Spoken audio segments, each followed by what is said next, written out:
I didn't think it was going to be like this. Oh, no, you're fine. So, my name is Anthony Massa. I'm with the Office of Congressman Jim Renacci. We are interviewing Joseph Homza in Parma, Ohio on June 26th, 2017. All right, thank you for doing this interview. We really appreciate it. So, first, where and when were you born? In Cleveland, Ohio, June 6, 1933.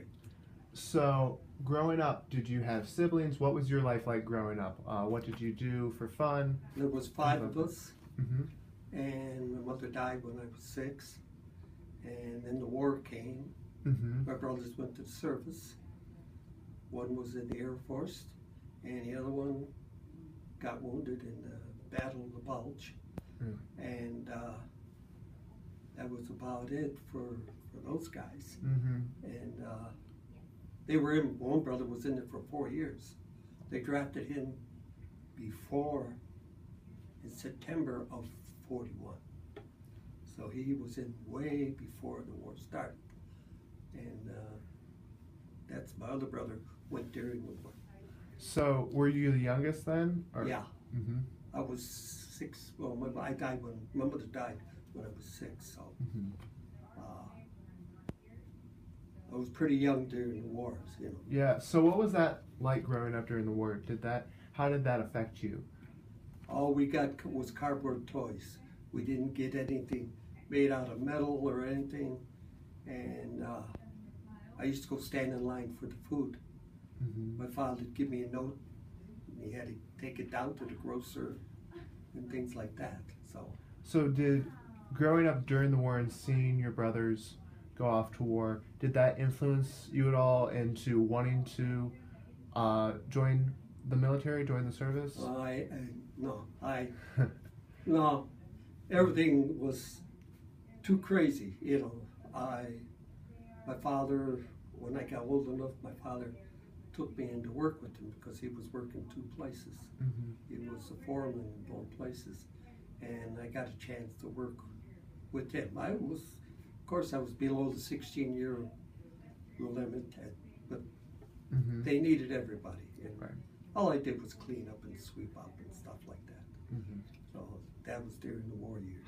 Mm-hmm. So what year were drafted, correct? You were drafted? Yeah, So what year was that, and how old were you? 1953 to 1955. Okay, so you were 20 years old, around there. It was 19. 19? I just turned like 19, Mm-hmm. and I was drafted. So what were your feelings when you were drafted? Were you nervous? Were you scared at all? I was scared. Mm-hmm. Didn't know where you're going, what you're doing. You got put into a place where you didn't know anybody. You had to make your own way, and you had to find your way, in other words. So, Right. So did you have any friends that you grew up with that were drafted along with you, or no. really? Everybody, it was from different districts all at one time.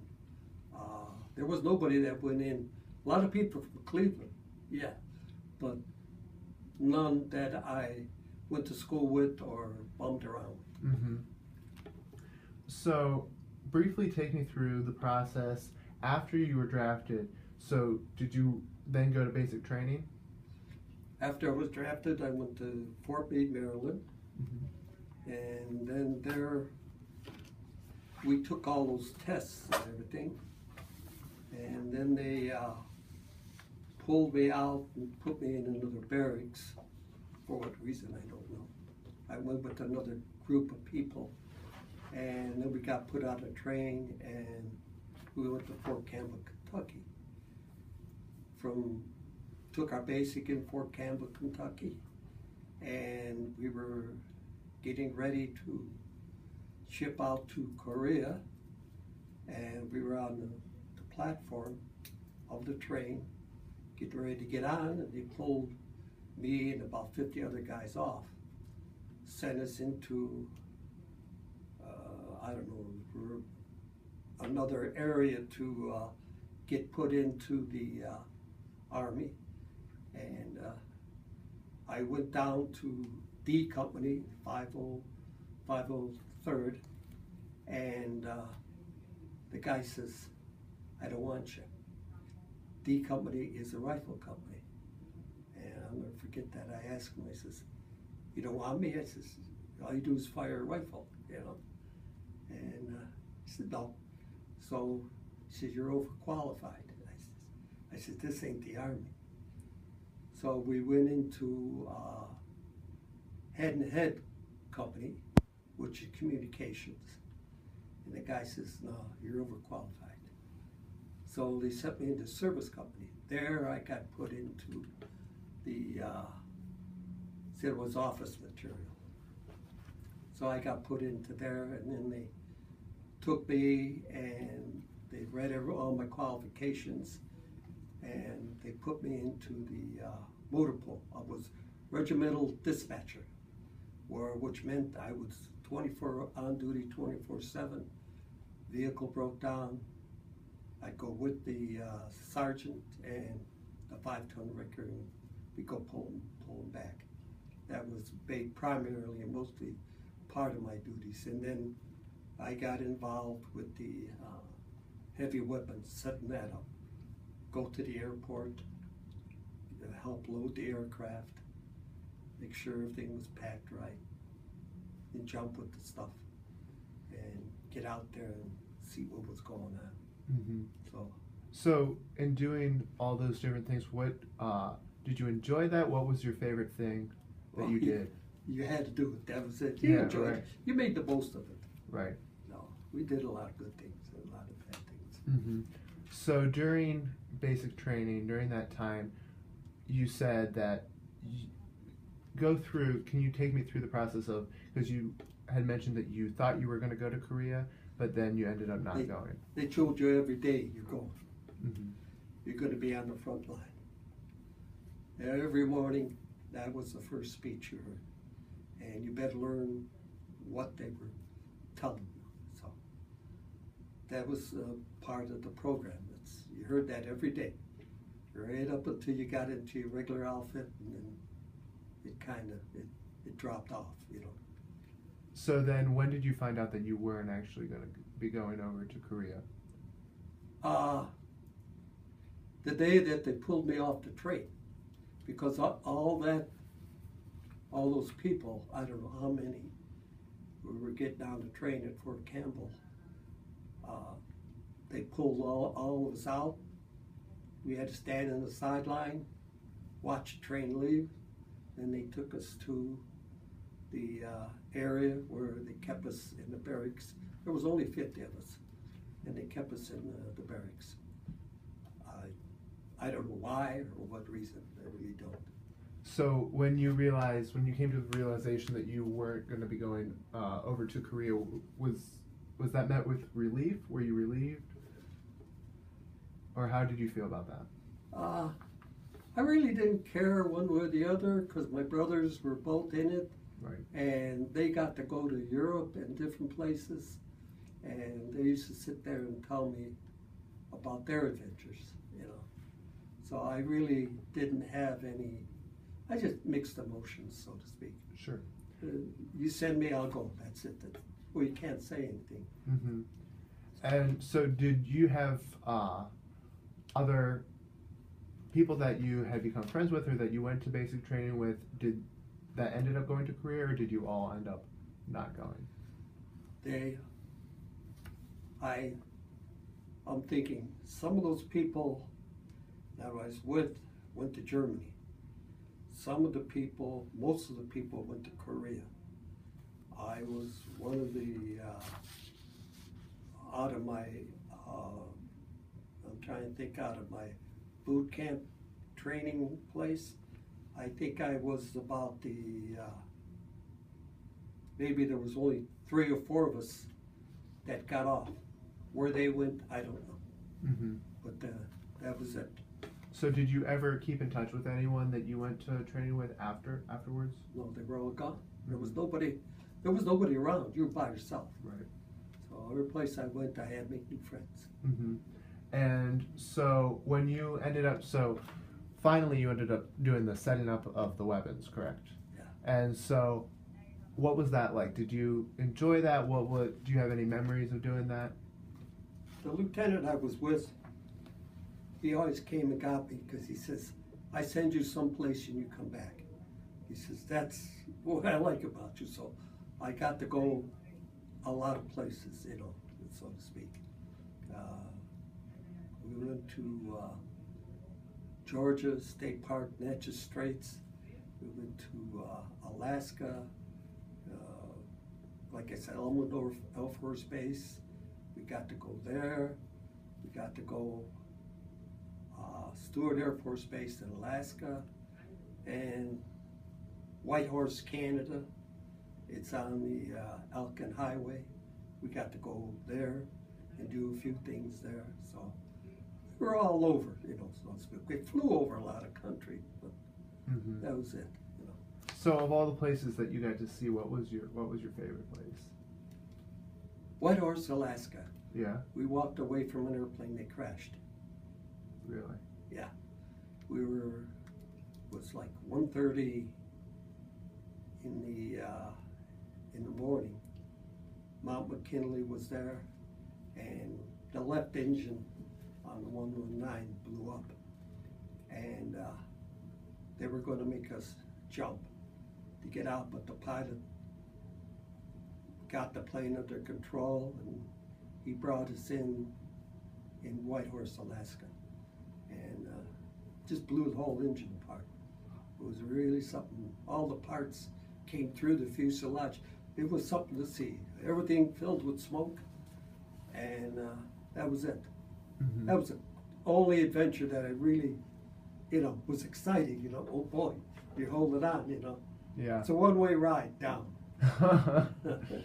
So how much time did you spend in Alaska? And what? Almost, I think it was 3 months. January, February, March. So was that, what was that like? Was it obviously cold? It was fun. It was cold. And we were living outside. We slept in the snow. We snowshoed. And some of the pictures I showed you, we had at times I would be the driver for the Weasel that we had for that track vehicle. And I would tow 2 or 3 sleds and about 6 guys. That was, I would tow them through the wilderness. Talkeetna, Alaska, I was there. At the general store, we stopped there. We went through the town. At that time, there was something to see. It was not like what you see on TV today. It was, well, back that time, that's in the 50s.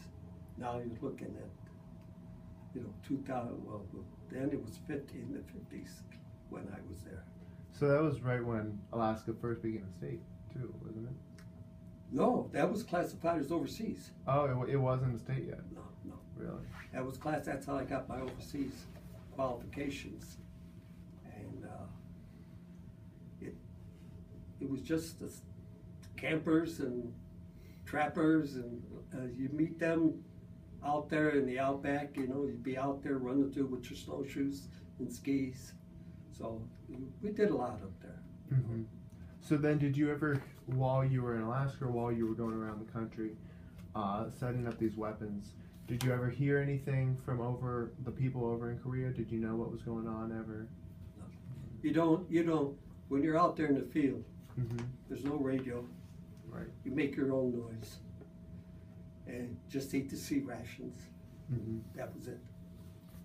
Did you ever have any correspondence with home during that time? Did you talk to your brothers? You just write the letters, that's all you do. And you get the mail, you know, they bring it in by aircraft. We'd have we setting up those airstrips up there, clearing the land, and a lot of our jobs at that time was, at first we were pulling the supplies in off of the airstrip, and then the engineers were building it, and we were helping them getting the airstrip ready. So that was about it, you know. There was really nothing, but it was all outside. There was nothing there. And so did you, obviously you were setting up weapons. How many hours a day were you out working? You only had from 11 o'clock until 1:30 daylight, and it wasn't that bright.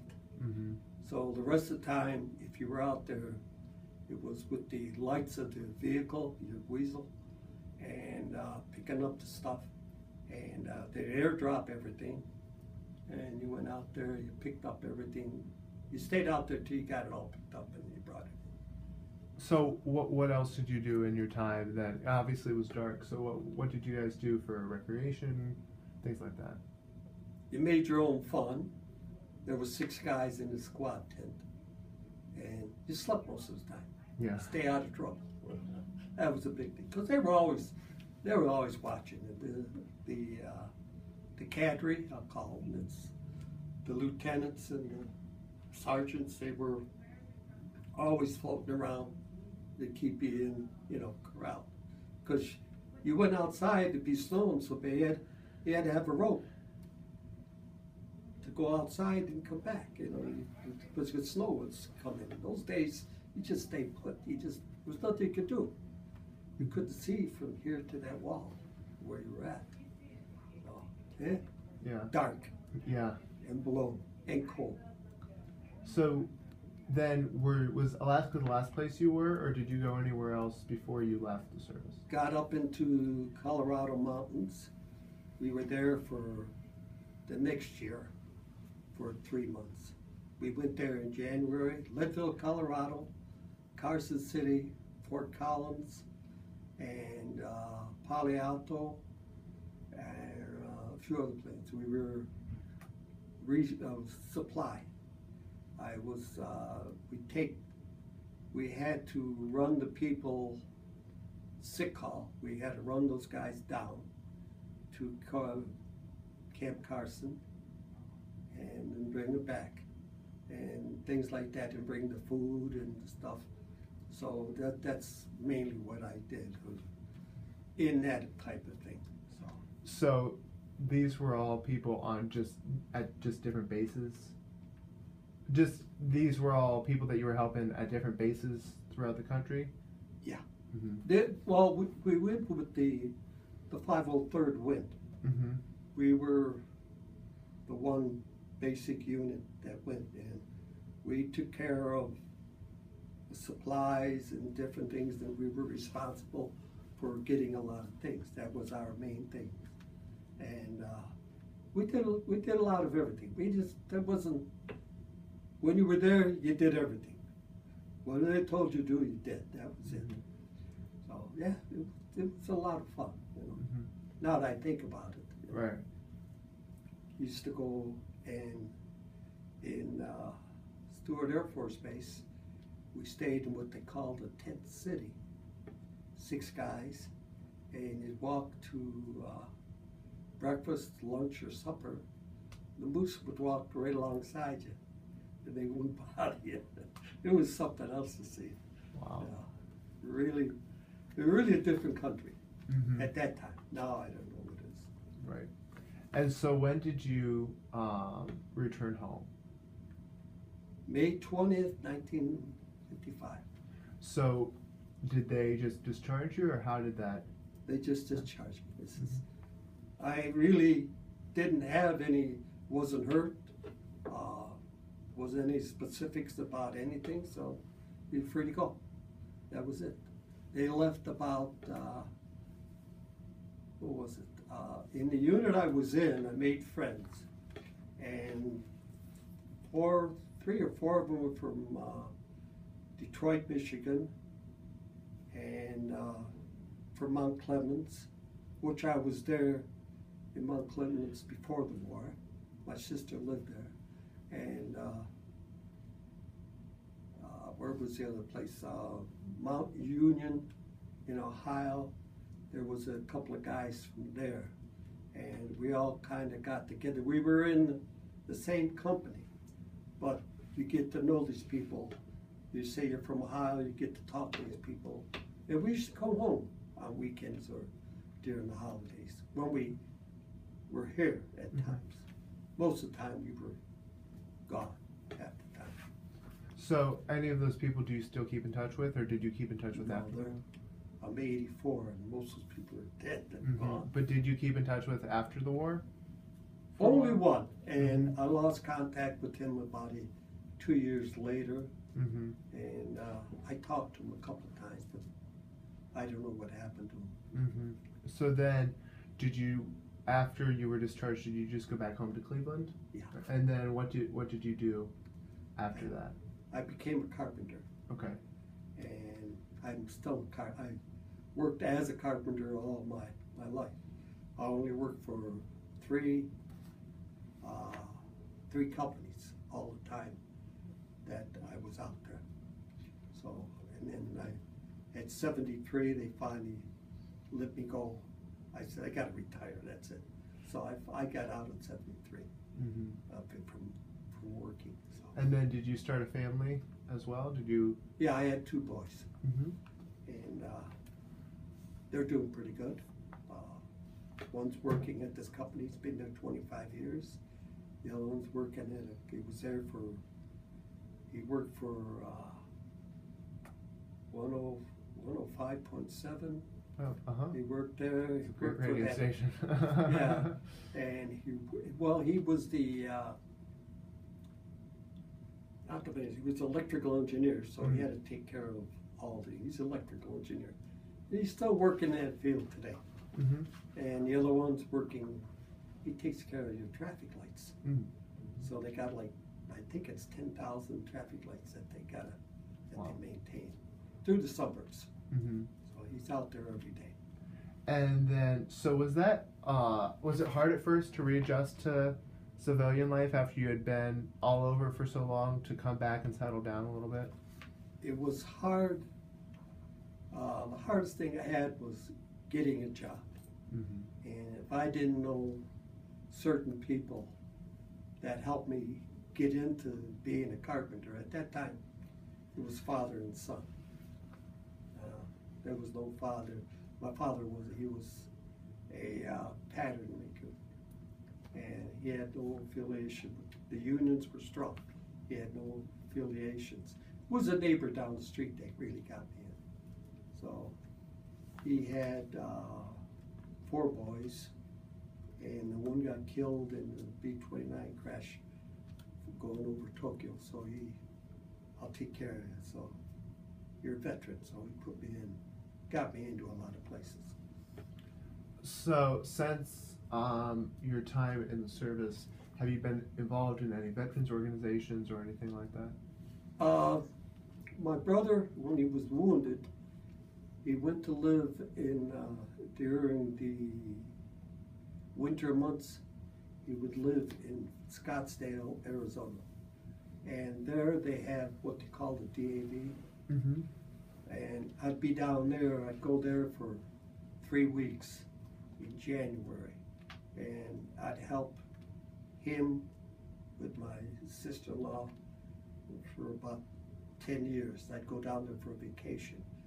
But every Friday night, I'd be in there helping the cooks, setting the tables and stuff like that. But with the DAV, I helped them with their parties and stuff when we went there. So, yeah, my brother got wounded, so he brought me in down there. So. And then did your other brother, was he involved in anything after the war? No.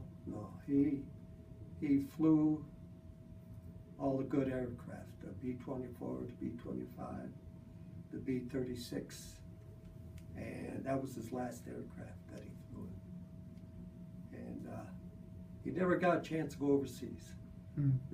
Every time that he was getting ready to ship out, he stayed in Kelly Field in Texas. He was there all the time. So how he managed that, I don't know. He had all the stripes. Yeah. It was the first shirt. So I don't know how that worked out. We never talked about that. Mm-hmm. And so how did your experiences during your time in the Army, how did that affect the person you became afterwards, do you think? Being a carpenter, at that time, a lot of people, we got to know a lot of people, they got to know me.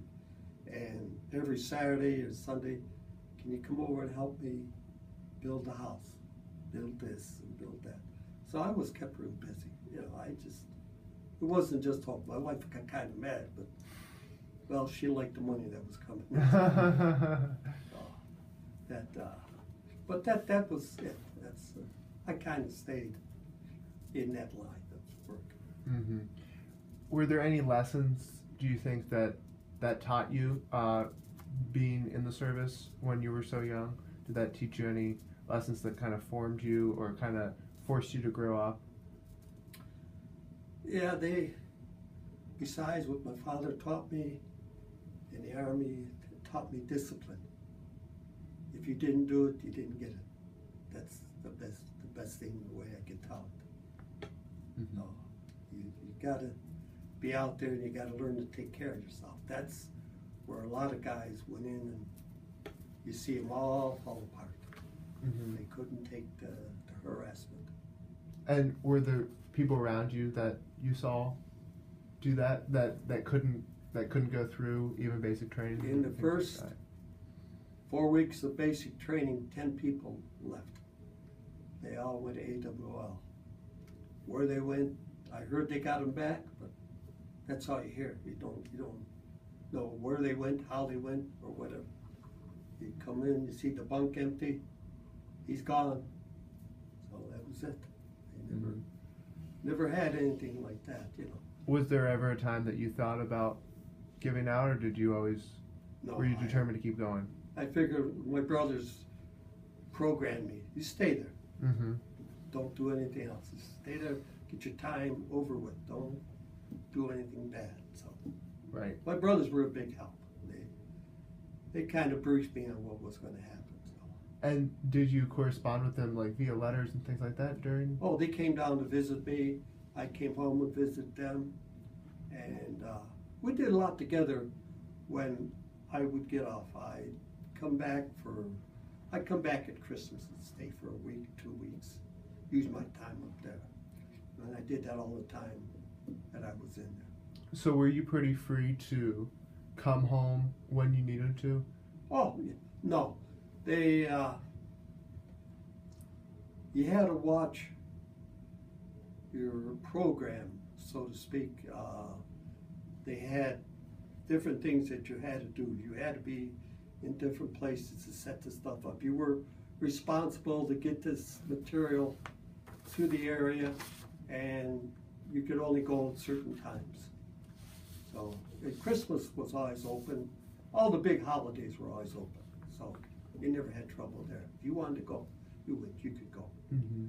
But, did you ever, after you left and settled back down in Cleveland, did you ever miss the service? Did you ever wish you could go back? No. No. No. That was there. Right. You have what it is. We had somebody breathing down our back all the time. Mm-hmm. We were there 24/7. They come and get you. Whenever they needed you, they come and got you. And you went and got your truck or your supplies and stuff, and we were ready to go. Different things. Mm-hmm. So. And then finally, is there any type of message or anything you'd like to give to people in students in future generations, people like us who aren't as familiar with this kind of, we never had to experience any of these kind of things that you had to experience growing up. Is there any kind of lessons that you think should be passed along to us? I think that every boy should go to the service to learn discipline and respect, because you see a lot of these kids today, they have nothing, you know. And you see a lot of them, the parents let them fall by the wayside, I'll put it that way. But I think everybody should go for 2 years. That should be to learn. That would be a big learning curve for them. You get a lot of experiences. You can't believe the places you get into and the places that you see. Oh, yeah, it's really something. Mm-hmm. And then, is there anything else you'd like to add? Really, no. All right. We're gonna stall for 4 seconds. All right. Thank you so much for doing this. We really, really appreciate it. Yeah.